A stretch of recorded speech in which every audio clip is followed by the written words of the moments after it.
अस्सलामुअलैकुम स्टूडेंट्स, कैसे हैं आप लोग? उम्मीद है खैरियत से होंगे। तो आज चैप्टर 5 हम स्टार्ट करने जा रहे हैं, जो कि है वैरायटी ऑफ लाइफ। तो इसकी थोड़ी हिस्ट्री बताएंगे और इंट्रोडक्शन देंगे।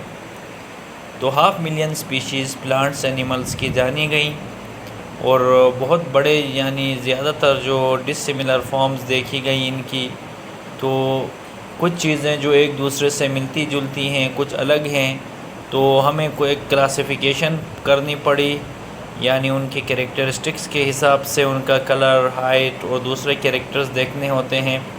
तो ये तमाम जो दर्जाबंदी की जाती है उसके लिए बेसिक इन्फॉर्मेशन का होना ज़रूरी है, जिसमें हमें मुख्तलिफ़ इंडिविजुअल्स के अंदर कौन सा डिफरेंसेस हैं, सिमिलरिटीज़ हैं, ये पता होनी चाहिए। तो इसके लिए हमें इनकी एवोल्यूशनरी हिस्ट्री चाहिए। तो कुछ ऑर्गेनिज़म्स क्लोजली रिलेट होते हैं, जैसे स्पेरोज़ और पिजन्स मिलते जुलते हैं। और क्लासिफिकेशन अब हम करते हैं अकॉर्डिंग टू द, जो बायोलॉजिस्ट ने कुछ ग्रुप्स बनाए जो सिमिलरिटीज़ पे डिपेंड करते हैं। कुछ होमोलॉजी देखते हैं, उसकी बायोकेमिस्ट्री, साइटोलॉजी, जेनेटिक्स देखी जाती है। तो जो स्पीशी होती है वो क्लोजली रिजेंबल करती है, इंटरब्रीड कर सकते हैं और फर्टाइल ऑफस्प्रिंग प्रोड्यूस कर सकते हैं। अब ये इंटरब्रीडिंग कोई एज अ क्राइटेरिया हम यूज़ नहीं कर सकते रिप्रोड्यूसिंग ऑर्गेनिज़म्स के लिए, क्योंकि हर स्पीशी में एक ख़ास किस्म का स्ट्रक्चरल इकोलॉजिकल कैरेक्टरिस्टिक्स होते हैं, और ये इंडिपेंडेंट एवोल्यूशनरी यूनिट्स हैं। तो पहले स्पीशीज़ को दो ग्रुप्स में डिवाइड किया गया था, एक तो प्लांट्स में और एनिमल्स में। फिर जो किंगडम स्मॉलर ग्रुप्स में आए उनको फाइला कहा, डिवीज़न ऑफ प्लांट्स आ गए, फिर उसमें एल्जी, फंजाई वगैरह। तो फाइलम डिवाइड हो के क्लास, और क्लास फिर ऑर्डर में, ऑर्डर फैमिलीज़ में, और फैमिली में एक रिलेटेड जेनेरा होता है, और जीनस कंपोज्ड होता है एक या एक से ज़्यादा स्पीशीज़ के। और क्लासिफिकेशन की बेसिक जो यूनिट है वो स्पीशी होती है।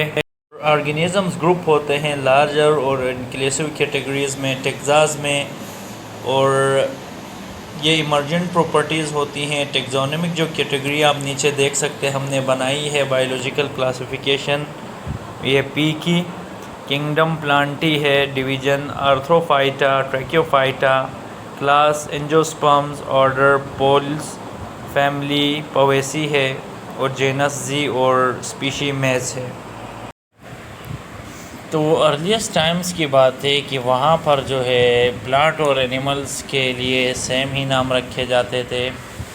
तो मुख्तलिफ़ रीजन्स में एक ही चीज़ को मुख्तलिफ़ नामों से पुकारते थे। अगर हम ओनियन की बात करें तो इसको प्याज भी कहते हैं, गशू भी कहते हैं, चोंग भी कहते हैं, मुख्तलिफ़ ज़ुबानों में यानी मुख्तलिफ़ नाम हैं। तो अब क्या हुआ, इसी तरह बर्ड्स की अगर हम बात करें तो रेवन को भी, क्रॉ को भी ब्लैक बर्ड कहते थे। तो ये कुछ कन्फ्यूजन्स थी जिनके लिए ख़त्म करने के लिए एक सिस्टम बनाया गया। तो वहाँ पे क्या, इस कन्फ्यूजन से अवॉइड करने के लिए 18वीं सदी में लिनेनियस साहब ने, जो कि एक बोटनिस्ट थे, उन्होंने एक निज़ाम दिया क्लासिफाई करने का ऑर्गेनिज़म को। तो उनको एक साइंटिफिक नेम दिया गया, और जो लातीनी वर्ड में था, लिनेनियस ने पब्लिश किए बहुत सारे नेम ऑफ प्लांट्स। और साइंटिफिक जो नेम थे हर प्लांट के, दो उसमें पार्ट्स थे, एक उसकी कैरेक्टरिस्टिक्स ऑफ ऑर्गेनिज़म की था। तो ये जो बाइनोमियल नोमेनक्लेचर है इसमें दो वो होते हैं, एक फ़र्स्ट नेम जीनस होता है जिसे जेनरिक नेम कहते हैं, और ये कैपिटल लेटर से लिखा जाता है। जो स्पेसिफिक नेम है जेनरिक नेम वो स्मॉल लेटर से लिखते हैं। तो अब ये जो साइंटिफिक नेम है, जैसे ओनियन का इलियम सीपा है, एमल्टास, कैजुआ फिटूला, और मेन का होमो सेपियन है। बोटेनिकल नेम जैसे पोटैटो का सोलेनम ट्यूबरेसम है, और जो ब्रिंजल है उसका सोलिवम मिलोजीना है। तो ये नहीं, एवरी स्पीशी का जो है साइंटिफिक नेम है वो क्लासिफाई मार्फोलॉजी पे बेस हो सकता है, प्लांट या एनिमल की। और ये knowledge of cytology, physiology, genetics, molecular biology के साथ क्लासिफाई किया जाता है उस ऑर्गेनिज़म को। और ये सिस्टम जिसमें दो नाम कंप्राइज करते हैं, इसी को बाइनोमियल नोमेनक्लेचर कहा जाता है, जिसमें जीनस और स्पीशी इंक्लूड है। मज़ीद वीडियोज़ के लिए हमारे YouTube channel science info by Abid को लाइक करें, सब्सक्राइब करें। Thank you.